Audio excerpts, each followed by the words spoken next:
Hay personas cuya vida se convierte en un legado, no solo por lo que logran, sino por lo que dejan en quienes tienen la fortuna de cruzarse en su camino.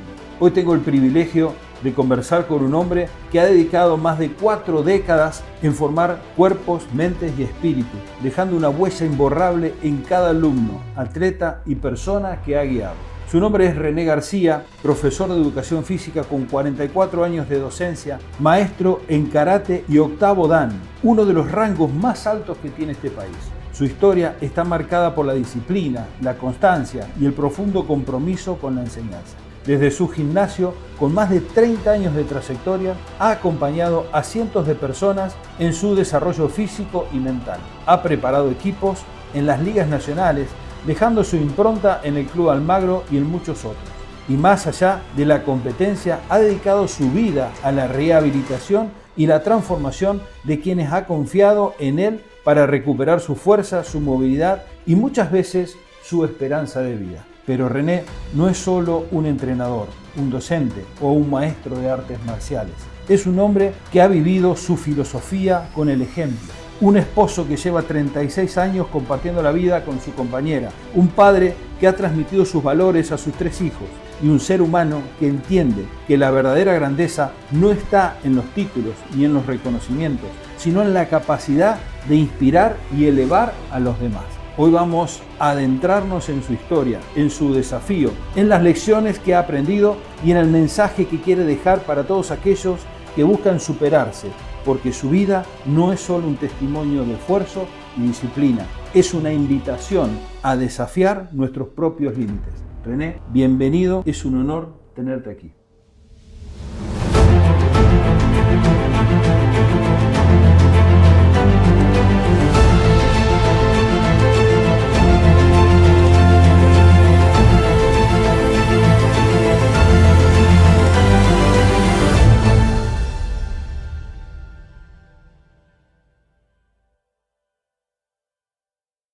Bueno, primero quiero agradecer la invitación y segundo creo que el saco queda grande con todas esas palabras porque me parece que si bien son cosas que uno ha hecho,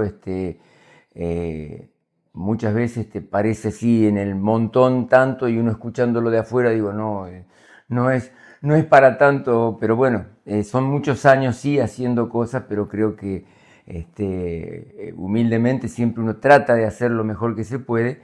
Y por ahí, escuchándolo, digo, bueno, pucha, son muchas cosas. Así que bueno, gracias por el halago de comentar brevemente lo que vengo haciendo ya desde hace tantos años, ¿no?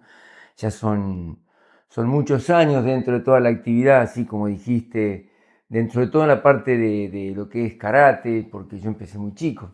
Empecé a los 13 años y bueno, fue una época muy difícil donde el arte marcial era muy desconocido dentro de la ciudad, inclusive hasta dentro del país, porque recién llegaban los primeros maestros, hacía pocos años que estaban en la Argentina, y fue un furor en la época de las películas de Bruce Lee, que recién arrancaban, como Operación Dragón, la serie Kung Fu, entonces en esa época se empezó a movilizar un poco más, pero cuando yo empecé todavía no había nada, entonces era muy, muy desconocido, y eso llevó realmente bueno, tratar de durante tantos años difundir la actividad marcial y seguir con el mismo camino del karate.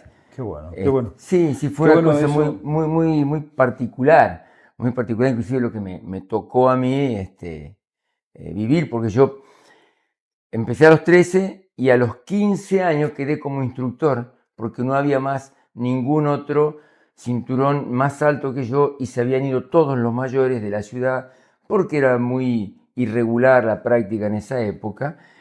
Y con 15 años quedé a cargo y yo siempre lo comento porque empecé y fue en un septiembre que yo quedé, para fin de año eran casi todos estudiantes de la facultad acá, todos grandes. Claro. Se fueron a sus casas porque terminaba el año y no retomaron más.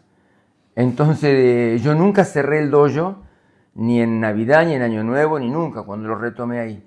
Entonces fueron muchos meses, fueron más de 3 meses, de abrir las puertas, practicar durante 2 horas solo. En esa época estaba en el Larón Castellano, entonces abría las puertas en un portón de chapa que daba sobre calle Rivadavia, practicaba en la puerta para que alguien vea que había una actividad durante 3 meses, lunes, miércoles y viernes, Wow. y cerraba la puerta y me iba. Y al otro día lo mismo, y al otro día lo mismo, durante más de 3 meses, hasta que empezó un alumno. Porque los otros que estaban, era lógico, eran muchachos más grandes, uno era chico, 15 años en esa época era mucho menos que lo que hoy 15 años de experiencia puede tener un joven. Y bueno, y así reinicié la escuela y continuando con el camino hasta el día de hoy.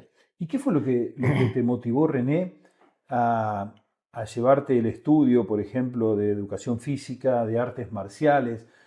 Vamos al principio, al comienzo, cuando René recién salía a la vida y tomaste la decisión de, bueno, de irte por ese camino. ¿Qué fue lo que te A tomó? mí me gustaba la actividad física, inclusive hasta un poco, no digo impuesta, pero en mi casa mi papá siempre quería que hagamos actividad física, inclusive con mi hermano fuimos a los 4 años, durante 4 años a judo, en la época en que se daba en el Ateneo, que ahora está la escuela especial, sobre calle Saavedra, y íbamos durante 4 años, o sea, un poco que me gustaba y un poco obligado en ese momento porque había que hacer actividad. Entonces mi papá nos colgaba una soga con nudos para trepar, una bolsa para pegarle y un poco quizás inducido y un poco que empezó a gustarme la actividad. A mí me gustaba seguir boxeo en ese momento Wow. y mi mamá me dijo, no, no, el boxeo vas a terminar todo roto. Bueno, y una noche escuché en una reunión de unos muchachos, vuelvo a decir, con 13 años, era un cumpleaños de un chico de esa edad, que había karate. Y digo, voy a ver qué es. Se daba en San Lorenzo, en el Club San Lorenzo en esa época. Y mi papá me llevó para ver, fue la única vez que mi papá fue a ver algo de karate. Me llevó para que yo hablara con el instructor, empecé a la otra semana y, y ahí empecé y nunca más dejé. Ya hace más de 50 años, fue una cosa así muy...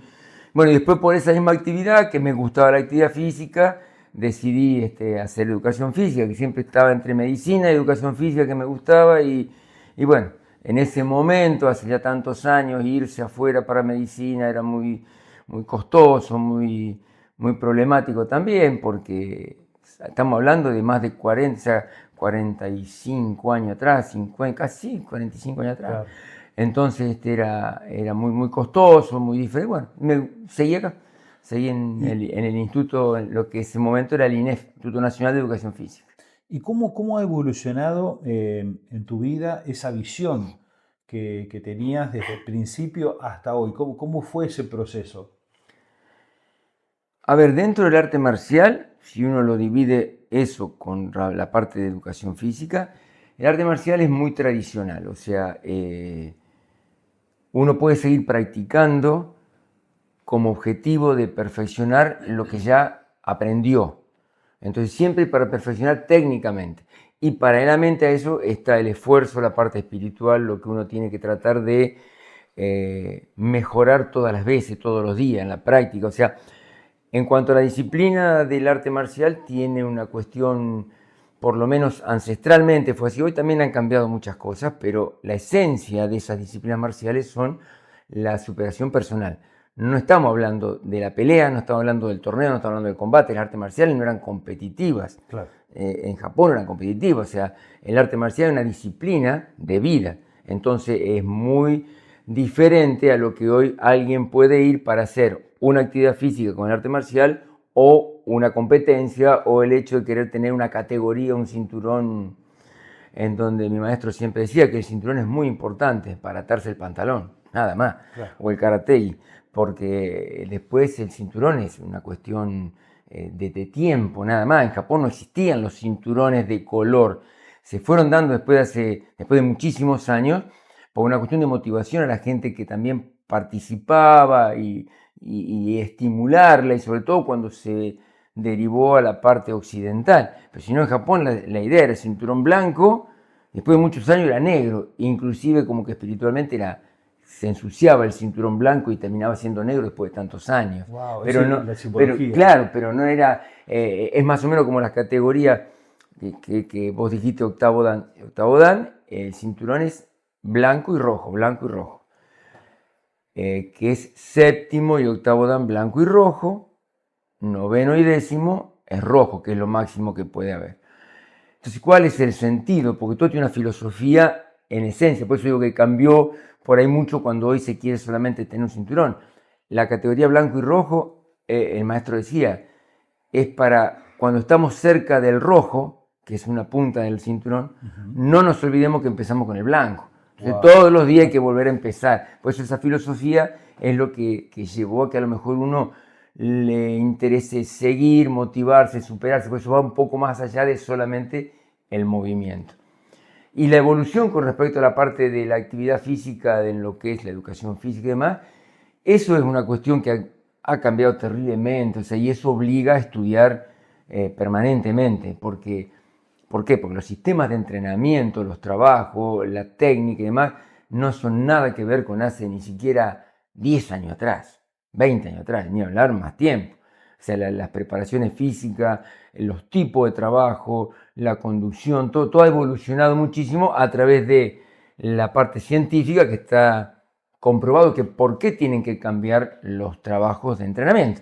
O sea, antes un jugador de fútbol, vamos a tomarlo en cualquier lado, vamos a ser específicamente en Esperanza, hace muchos años, en la pretemporada que le llamaban, y corrían 15 kilómetros, 20 kilómetros en cuneta, se hacía un trabajo de fondo enorme, todo el equipo, desde el arquero, todo.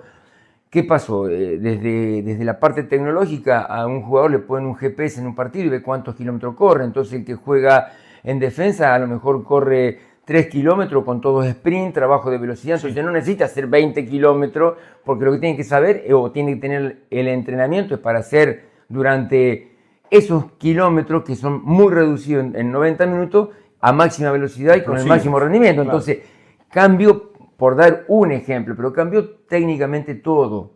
Entonces, a mí siempre me interesó tratar de seguir conociendo, tratar de estudiar, tratar de ver cómo fue evolucionando, porque en la medida que uno se pueda quedar en lo que sea, la velocidad con que la tecnología, con que el conocimiento y a través de la red y todo va hoy, se queda muy atrás, enseguida. Claro. Sí, bueno, yo considero de que la filosofía, la experiencia que transmitís en cada clase que vamos al gimnasio se denota. ¿Por qué? Porque tenés un trabajo muy detallado para cada persona, con cada situación que llega. No solamente, por ejemplo, de las artes marciales, que nunca practiqué con vos, pero sé por comentarios de las personas cómo lo trabajás. Pero vamos al trabajo en sí del gimnasio. Por ejemplo, vemos un deportista que está en alto rendimiento y tiene un entrenamiento exclusivo. Y también vemos un chico que recién está arrancando, una persona como yo, que ya tiene más de 50 y tiene un entrenamiento dedicado, pero también veo personas que han tenido accidentes, accidentes cerebrovasculares, accidentes que le han cortado una pierna porque tiene un problema de diabetes o algún tipo de enfermedad. Y también estás con la misma dedicación y pasión y te adaptás a todas las personas que vienen. Y eso para mí es maravilloso porque no se ve en cualquier lado eso, René. Sí, a ver, no sé lo que hacen en otros lados. Puede ser que no. Lo que sí sé que acá tiene cabida todo el mundo, porque el objetivo mío y el objetivo de la gente que está trabajando conmigo y del gimnasio en general, y lo continúan mis hijas que también están ahí, es eso, la atención. O sea, de la puerta del gimnasio para adentro son todos iguales. Claro. Eso hay un criterio básico. De la puerta para adentro son todos iguales. O sea, todos necesitan la misma atención de acuerdo a sus necesidades. No tiene nada que ver la persona en especial, qué sé yo, si va más veces, si va menos veces, quién es, si es fulano, si es mengano, si tiene un título, si no. No, de la puerta para adentro son todos iguales. Y todos no son números, son personas con necesidades, no es una cuota, no es un pago.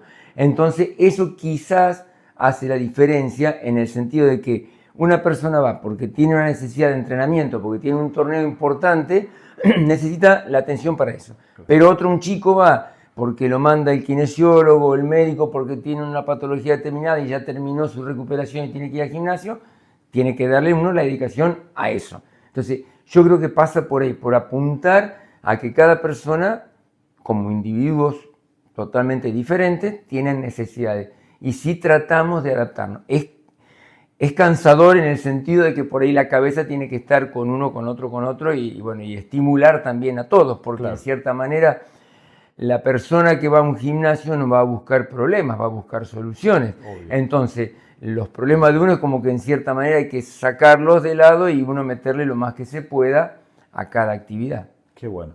Bueno, estamos viendo y estamos hablando con René García. René García es una persona emblemática, es una persona que tiene una trayectoria impresionante y sobre todo tiene mucha sabiduría aplicada a lo que es el deporte y el aplicada al desarrollo personal, digamos, psicológico con las artes marciales y obviamente que lo que implica el trabajo de un arte marcial como una actividad como el karate.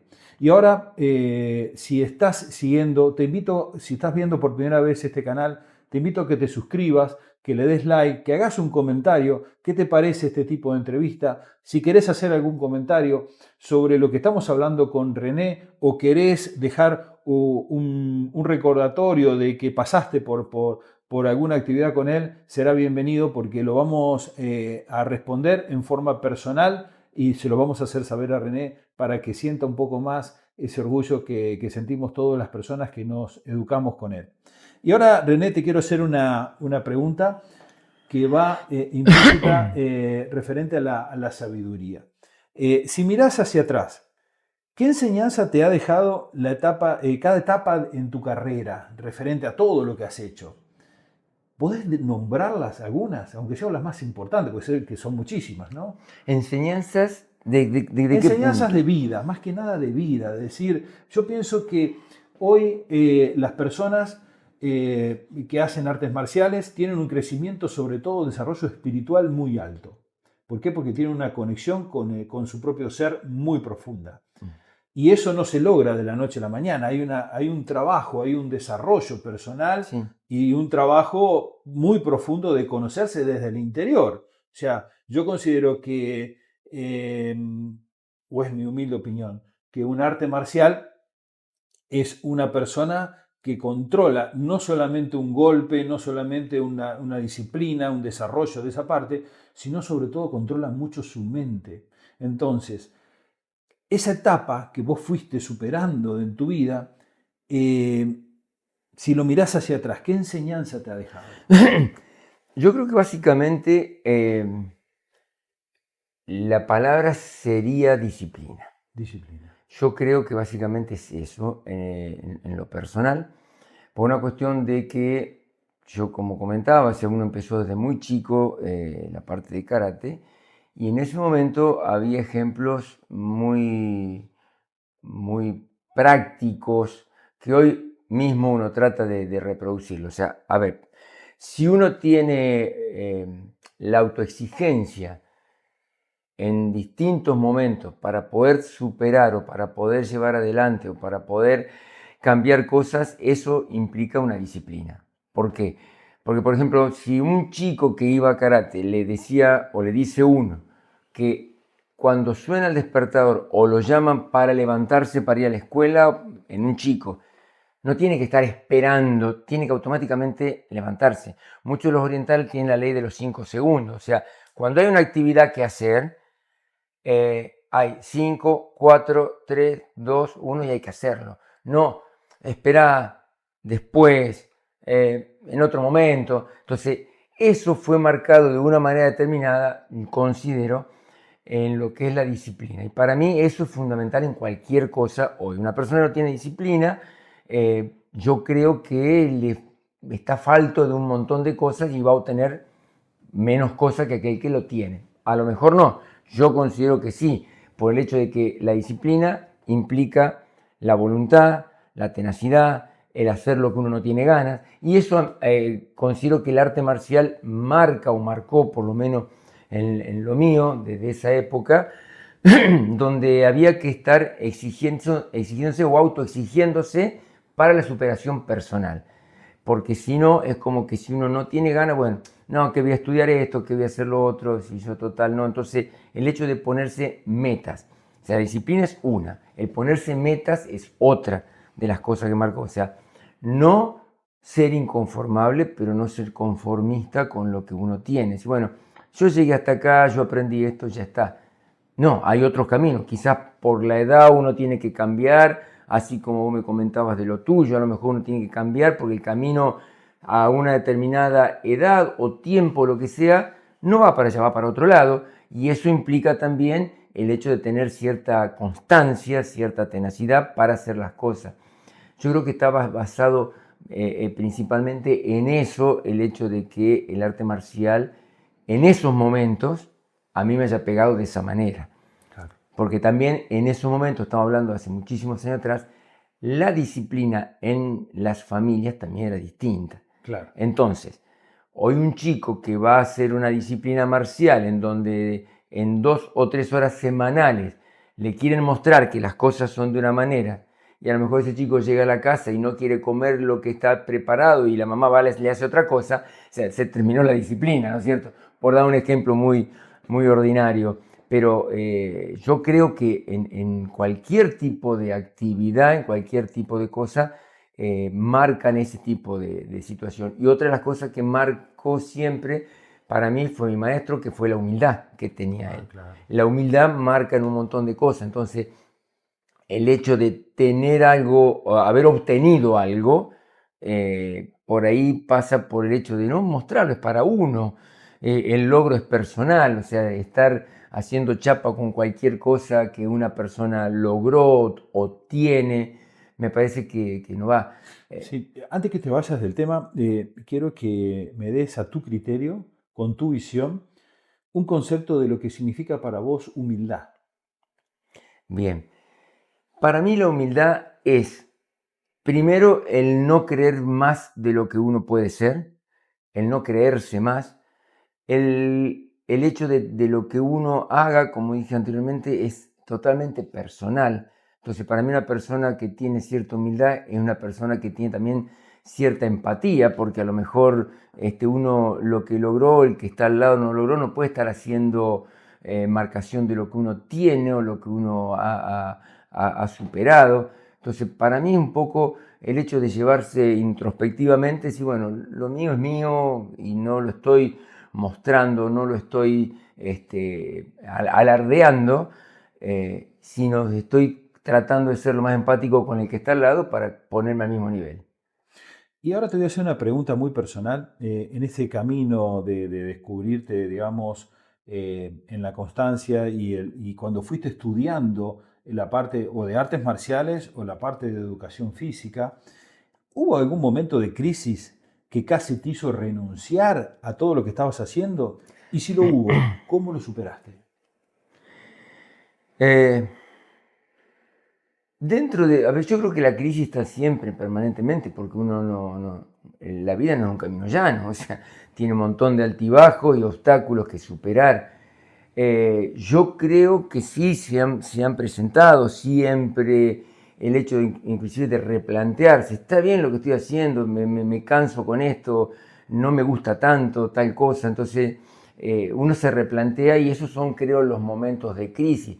Pero volviendo a lo anterior, que era las metas y la disciplina, es como que uno no lo piensa tanto como para estar lamentándose de lo que no puede hacer o lo que no le gusta, y es como que uno tiene que, si están esas metas, esos objetivos, y hay que seguir, o sea, no es tanto como para estar llorando uno por los rincones de lo que no puede, no le gusta, porque yo creo que hay momentos en la vida en que a nadie le agrada, a lo mejor con X temperatura y cansancio, levantarse a la mañana y entrenar o ir a dar clase, porque muchas veces uno no tiene ganas de entrenar, por más que sea la pasión de la vida de dar clase o enseñar o qué sé yo, pues no tiene. No, no, sí, sí, sí. Entonces, ¿qué tiene que hacer? Directamente no pensarlo y hacerlo. El maestro mío decía que cuando un alumno va a la clase no empieza cuando empezó la clase como tal, sino empieza en la casa cuando uno está preparando el bolso. Entonces, cuando uno está preparando el bolso con el karate y con el cinto, ya está pensando en que va a ir a hacer una actividad y ya está empezando con la actividad. Entonces, como que uno se va preparando. Esas formas de pensar de que uno no tiene que dudar, decir, bueno, no estoy cansado, no hago nada, dejo, eso es parte de la disciplina. Entonces, teniendo metas u objetivos, Es como que no hay que tratar me parece a mí, de parar tanto en el pensamiento, entonces los momentos críticos creo que son más livianos o son menos agresivos. En cuanto a dificultades, hablando naturalmente del desafío de trabajar, de entrenar, dentro de lo mismo.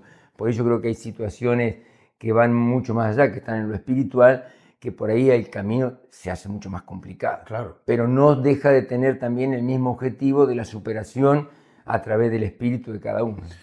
Hasta acá estuvimos hablando de un montón de cosas, estuvimos hablando de disciplina, estuvimos hablando de enfoque, estuvimos hablando de logros, estuvimos hablando de desarrollo personal y de un montón de cosas.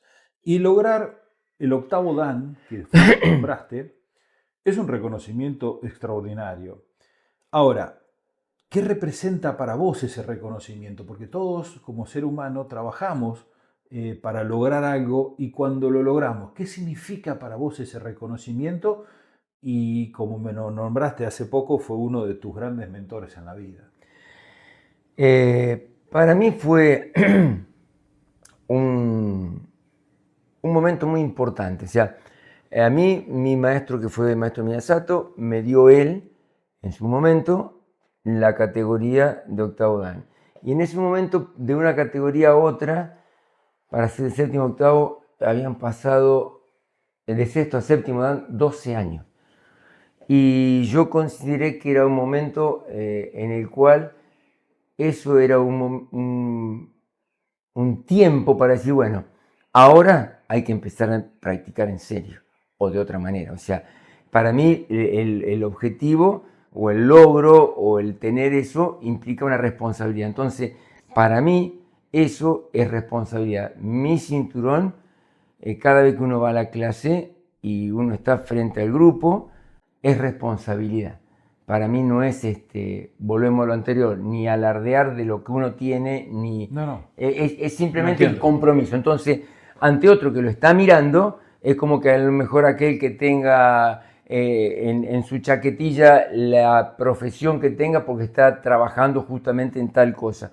Y eso implica un compromiso. No es una manera de demostrar lo que yo tengo, sino eso implica compromiso. Sí, yo pienso que en todo ámbito en la vida, trabajé 30 años en la policía y en la policía también tenemos jerarquías, tenemos reconocimientos, tenemos un montón de cosas similares y eso significa compromiso y tener mayor responsabilidad sobre cada cosa que vamos actuando, ¿no? Sí, lo vamos entendiendo a medida que vamos creciendo en cada disciplina, ¿no? Muchas cosas, sinceramente, yo creo que la vida a uno le da la forma de pensar, ni siquiera le da los años, a lo mejor los años dan experiencia, pero no por tener más años uno sabe más. Claro. O sea, a ver, los años pasan para todos. Si uno se quedó, va a tener muchos años con eso que se quedó. Exacto. Si uno con los años trató de mejorar, bueno, son años mucho más productivos. Exacto. Pero si uno puede apuntar, yo creo, a ver un poquito para atrás qué me hizo sentir tantos años.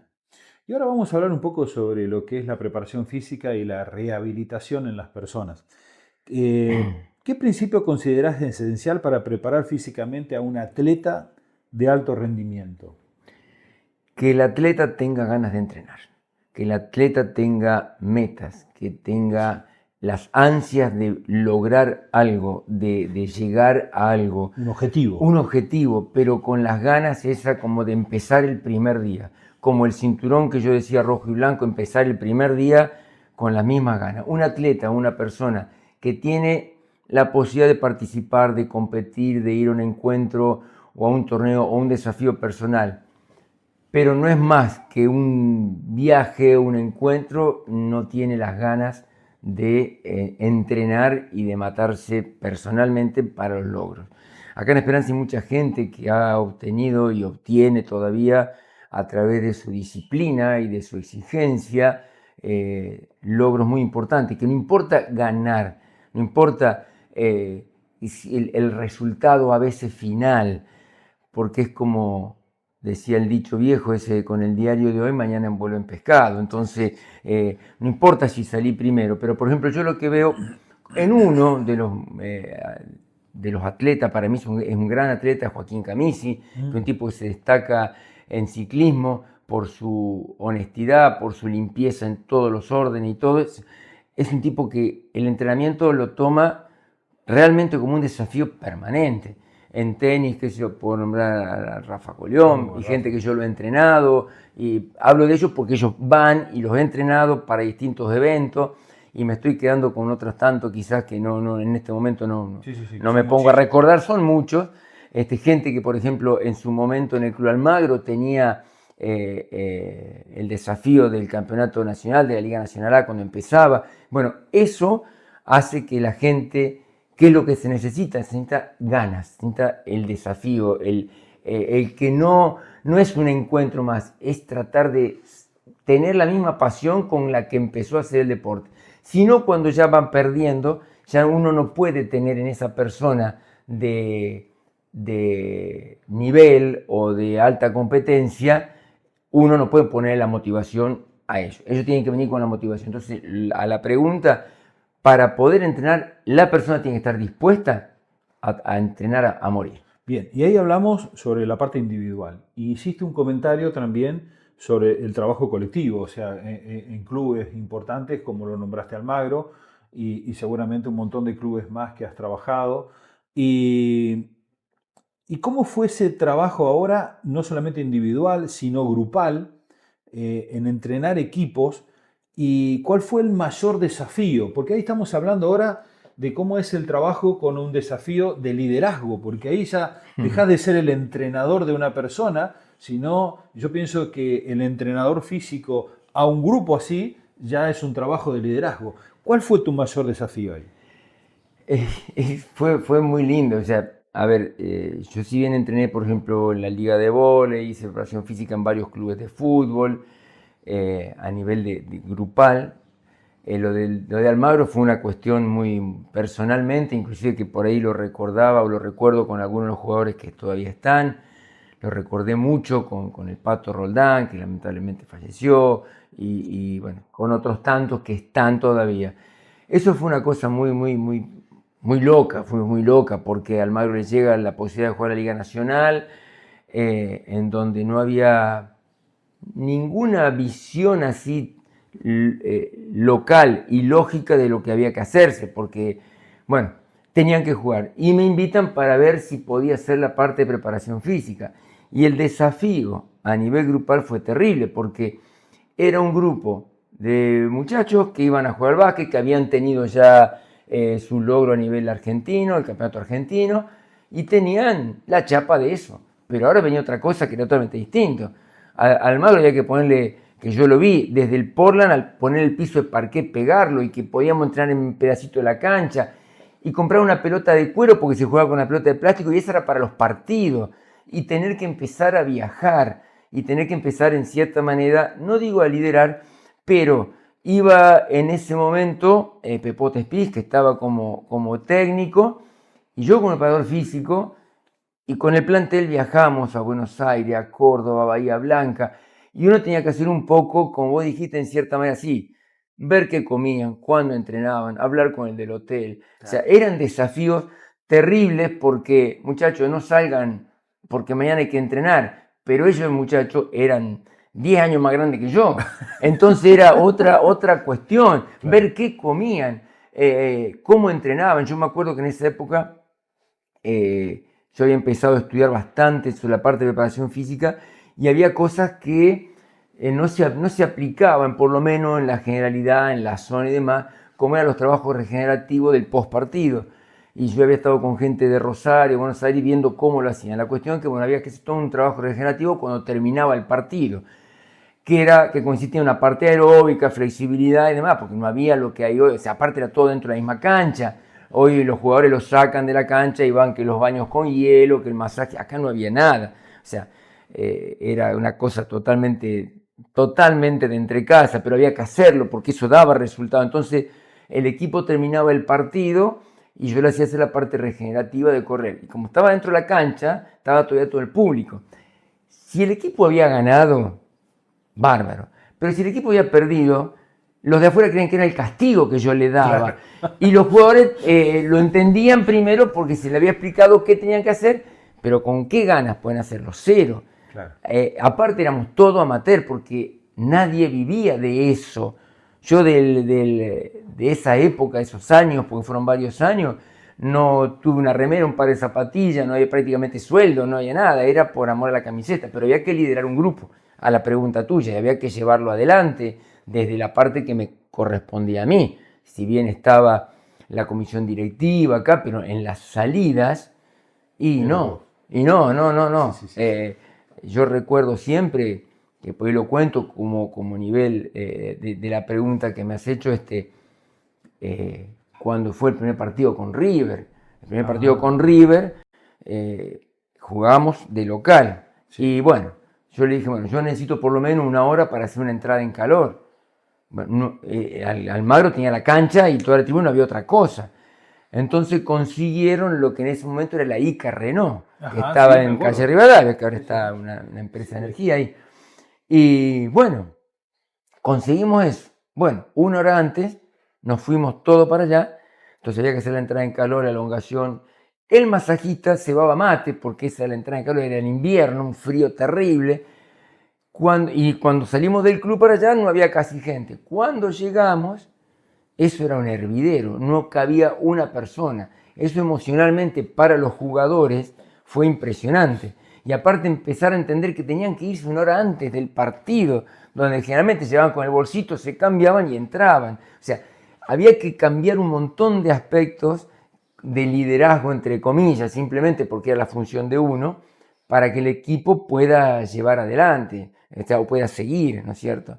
Y eso, en cierta forma, te ha ayudado mucho también el trabajo que habías hecho previamente o que hiciste paralelamente a tu carrera como preparador físico en la parte de artes marciales, porque esa parte del control mental es fundamental en eso, ¿no? Y sí.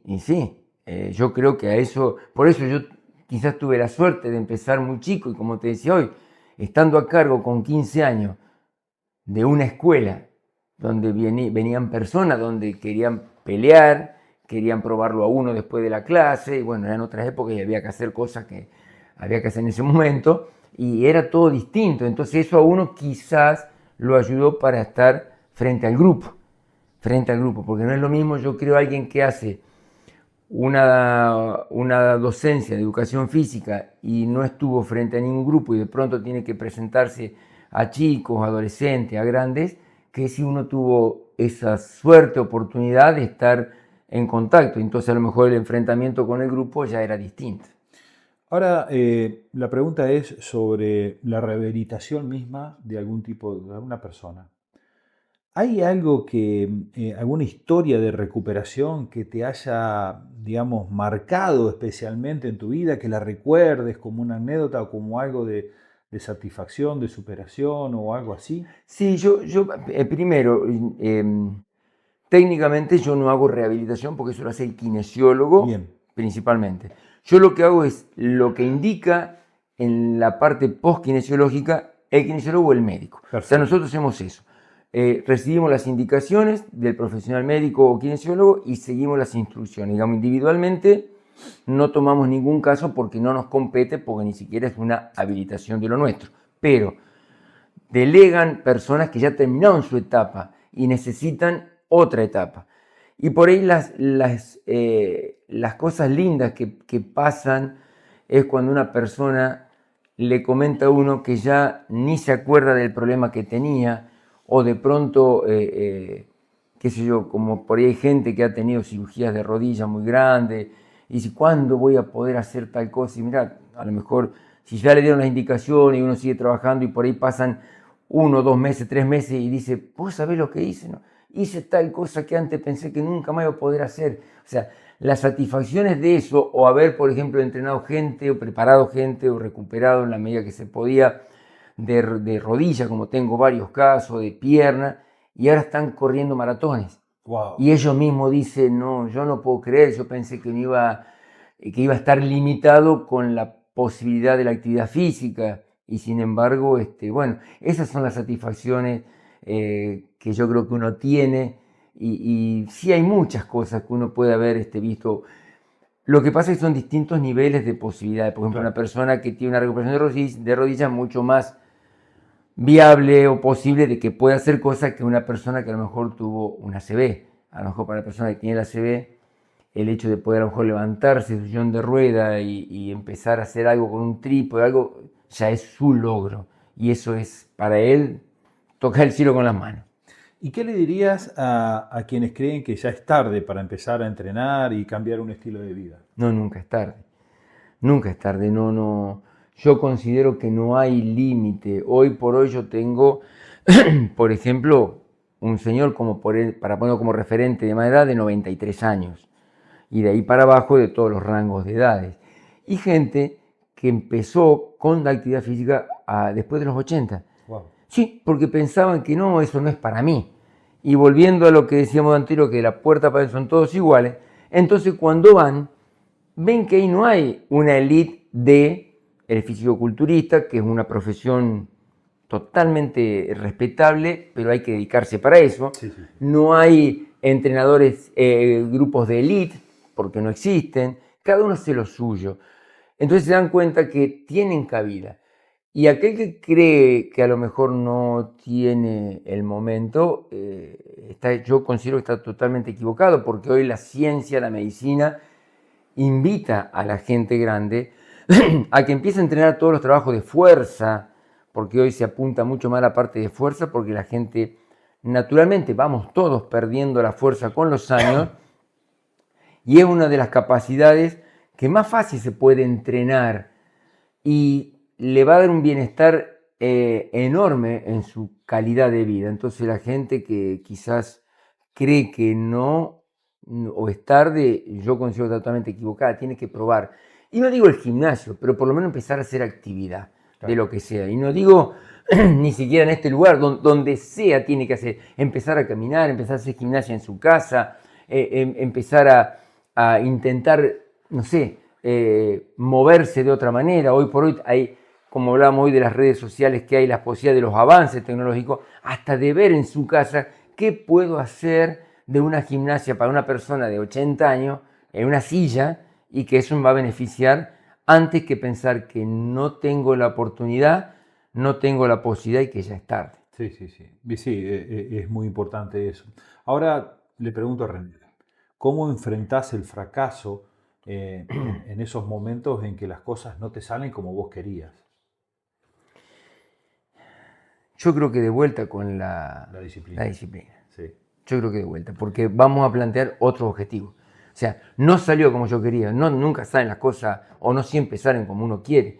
Bueno, vamos a buscar otro camino. Yo creo que el rendirse no da. Entonces, yo creo que si uno encuentra con una persona que a lo mejor no logra un avance en el entrenamiento, en la recuperación, en lo que sea, bueno, no está terminado, vamos a buscar otra alternativa.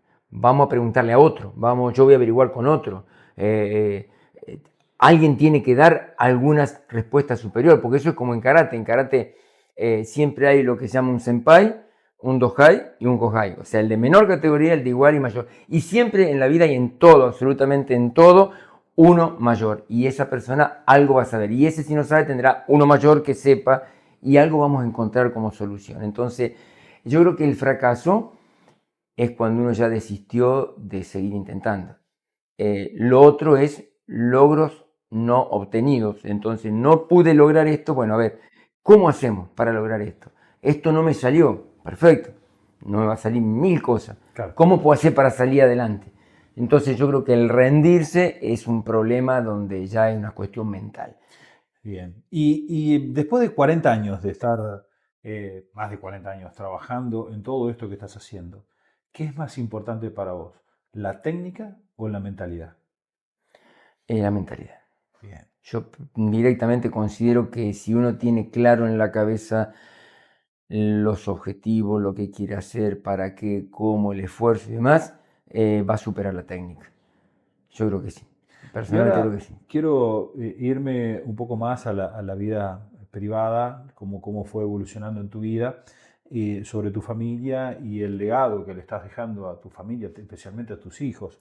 Después de 36 años de estar casado y tener 3 hijos, ¿cómo ha influido la vida profesional en tu familia?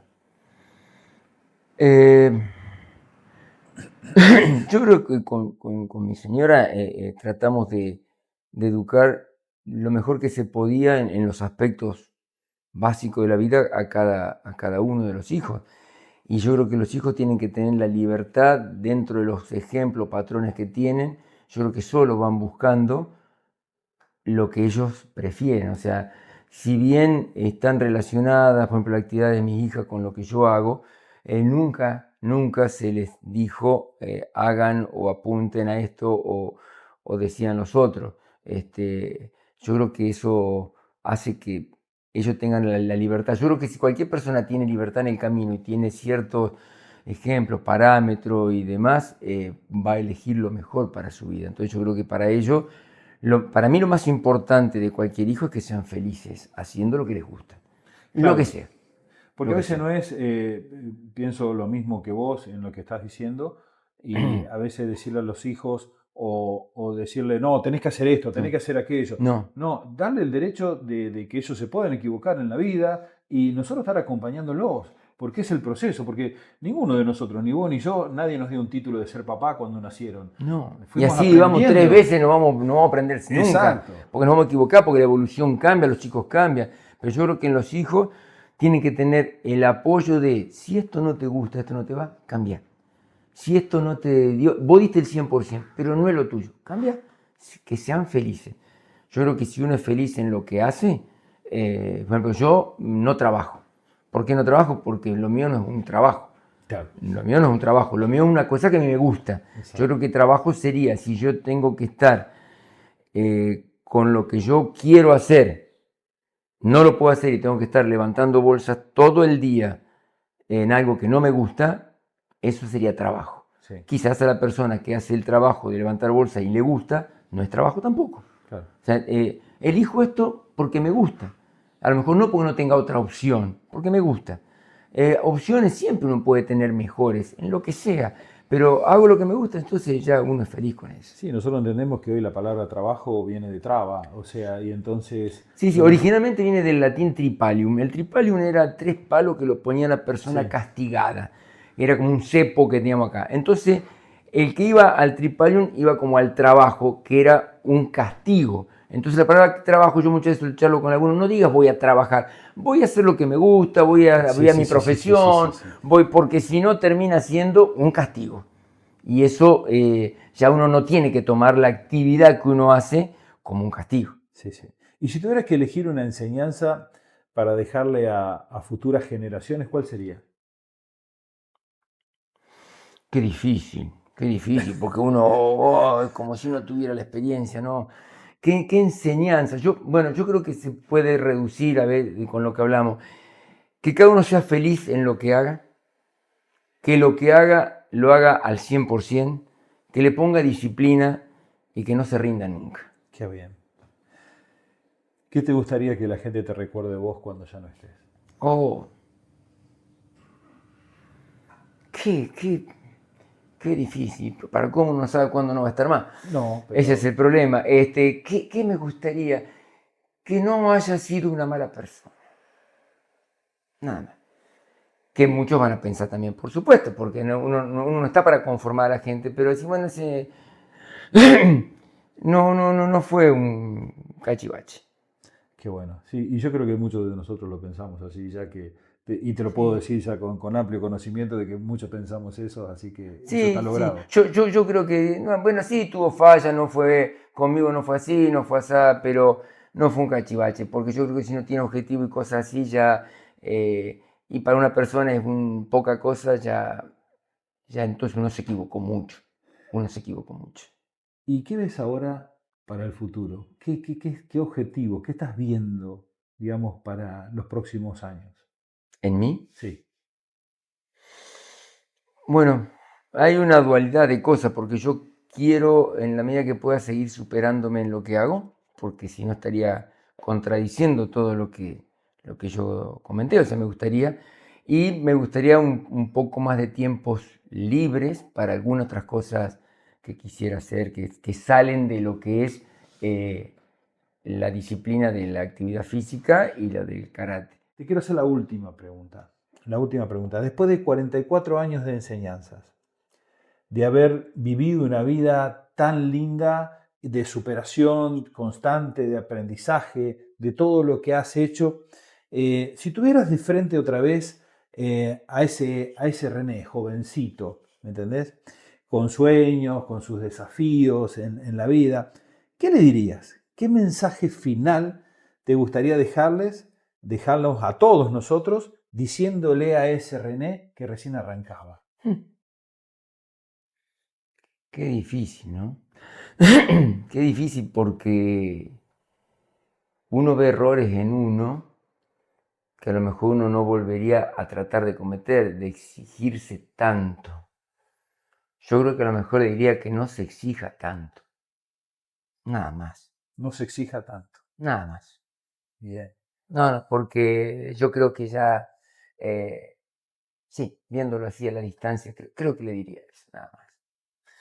Señores, estamos viendo cómo fue la evolución de una persona, su sabiduría, su aprendizaje, lo que fue desarrollando durante tanto tiempo, ya sea en el crecimiento personal, en el desarrollo como profesional, de una persona disciplinada y cómo construyó su familia, su matrimonio intachable después de 36 años, sus 3 hijos, y hoy lo tenemos acá para que nos cuente un poco más sobre todo esto. Realmente, René, fue un honor tenerte con nosotros y gracias por aceptar esta invitación.